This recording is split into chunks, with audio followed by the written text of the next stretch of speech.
And yes, by Esau being a man of the field, he didn't have that knowledge of the Genesis chapter 25 verse 21 through 26, that he was the eldest and he was Peter's servant. So he couldn't break that out of his mind that he was supposed to be the one. But if he would have had an understanding, he would have knew that Jacob was the one chosen from the womb, and this is Yahweh in the flesh. So you are not gonna get that job.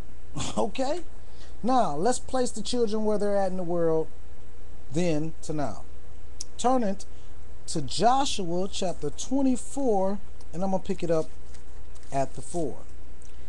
And I gave unto Isaac Jacob and Esau, and I gave unto Esau Mount Seir to possess it, but Jacob and his children went down into Egypt.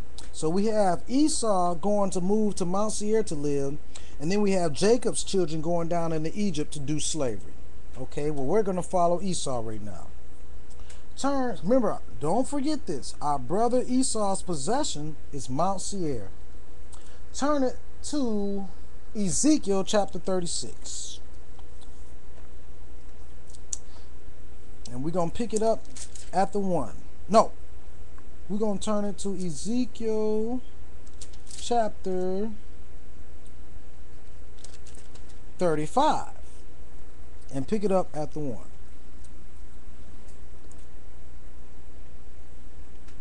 Moreover, the word of Yahweh came unto me, saying, Son of man, set thy face against Mount Seir, and prophesy against it, and say unto it, Thus saith Yahweh God, Behold, O Mount Seir, I am against thee, and I will stretch out my hand against thee, and I will make thee most desolate. Now don't forget, Joshua chapter 24 verse 4 says our brother Esau lives in Mount Seir. Here's Yahweh speaking against them through the son of man, a Hebrew from the tribe of Judah, which is Ezekiel, telling them that he about to stretch his hand out on them and make them desolate. Our brother, which is red and hairy, who's supposed to serve us, Esau.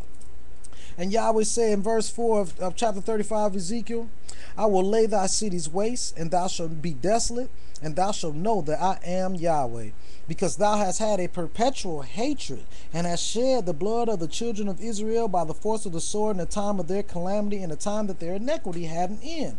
So what is this perpetual hatred that Esau had against Jacob? And you can take that back to Genesis chapter 27 verse 41.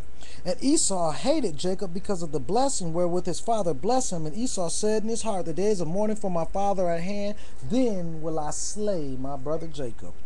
Back to Ezekiel chapter 35 verse 6.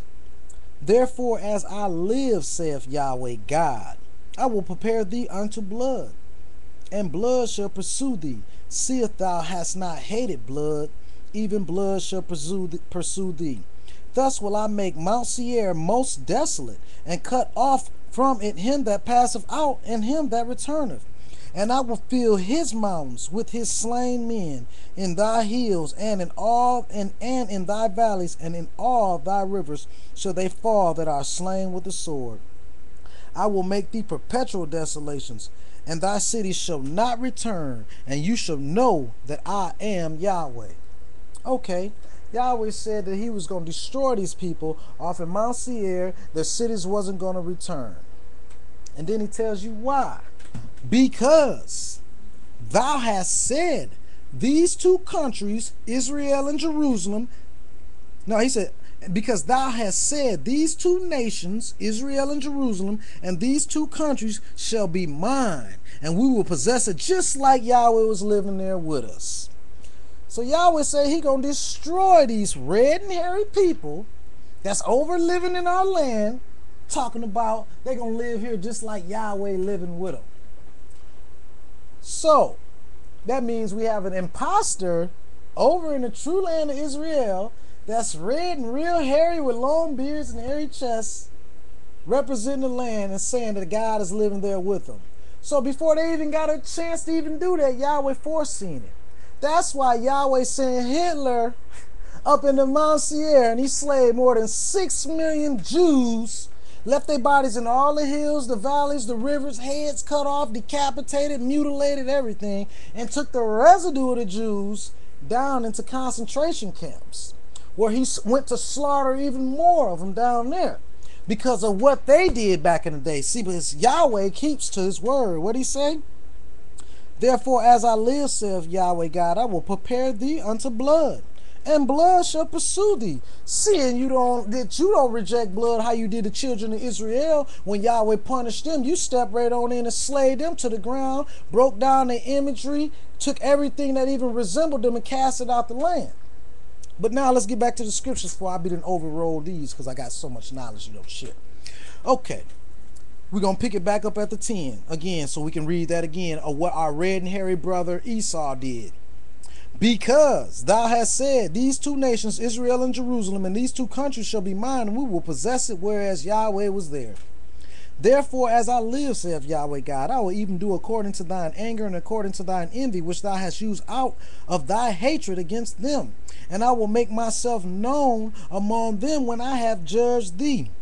And thou shalt know that I am Yahweh, and that I have heard all thy blasphemies, which thou hast spoken against the mountains of Israel, saying, they are laid waste, they are laid desolate, they are given us to consume. So here you have Yahweh said, not only is y'all claiming his land over there, talking about God living with y'all, and you know he ain't, he said y'all also over there blaspheming.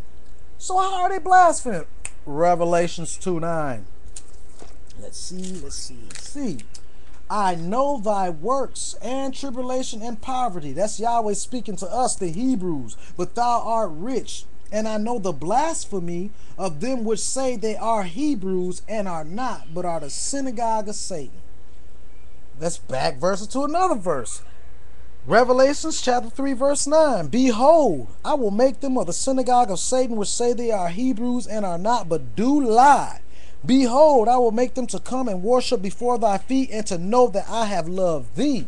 So the Creator said that these people who's living in our land, red and hairy, over there blaspheming, saying that they the Hebrews, and the Creator living with them, he said he gonna make them same people come and worship before our feet, and to let them know that he loved the black man of America and the rest of our 11 tribes. Thus with your mouth you have boasted against me, Ezekiel says in chapter 35 verse 13, and have multiplied your words against me. I have heard them. Thus saith Yahweh God, when the whole earth rejoiceth, I will make thee desolate. Like when the whole earth was rejoicing that the world war was coming to an end. At last this world war is over. And Hitler them walking back to Germany. I seen a documentary on Hitler. He said before they walked back to Germany, they looked up in the sky. The sky was all red and brown. And then Hitler looked up in the sky and said, all I see is blood, blood, blood, and more blood. And the whole army of Hitler shook, because that was the concept on their mind that was divinely sent to them by Yahweh. And the whole army shook, because everybody was with one mind. They was at one mind. Atonement at one mind. And they went in there and they executed the judgment that Yahweh placed before them. Just like Yahweh said, Ezekiel chapter 35 verse 15, as thou did rejoice at the inheritance of the house of Israel, because it was desolate. Because Yahweh moved us out as slaves, and the land lay desolate from the time we moved out as slaves until they supposedly moved back into the land in 1948. So will I do unto thee. Thou shalt be desolate, O Mount Seir, or Esau, and all Idumea, Esau's other title, even all of it. And they shall know that I am Yahweh. Now we're going to pick it up at Ezekiel chapter 36, verse 2. Thus saith Yahweh God, because the enemy hath said against you, American Negroes, aha, even the ancient high places are ours in possession. Therefore prophesy and say, thus saith Yahweh God, because they have made you desolate and swallowed you up on every side, that you might be a possession unto the residue of the heathen. And the definition of heathen is those who do not believe in Yahweh. And you are taken up in the lips of talkers and are an infamy of the people. That means everybody talking about niggas in America, dog in the South. They know we didn't got the bad end of the stick. They constantly gossip about us and dog us out. We're the main topic in America as a sorry individual. And we in infamy of the people. And if you define infamy, it means extremely bad reputation, loss of rights, shameful acts incurred by an infamous act. So we are the ones that's in infamy of the people. But let me pick it up at Ezekiel chapter 36 verse 5. Therefore thus saith Yahweh God, surely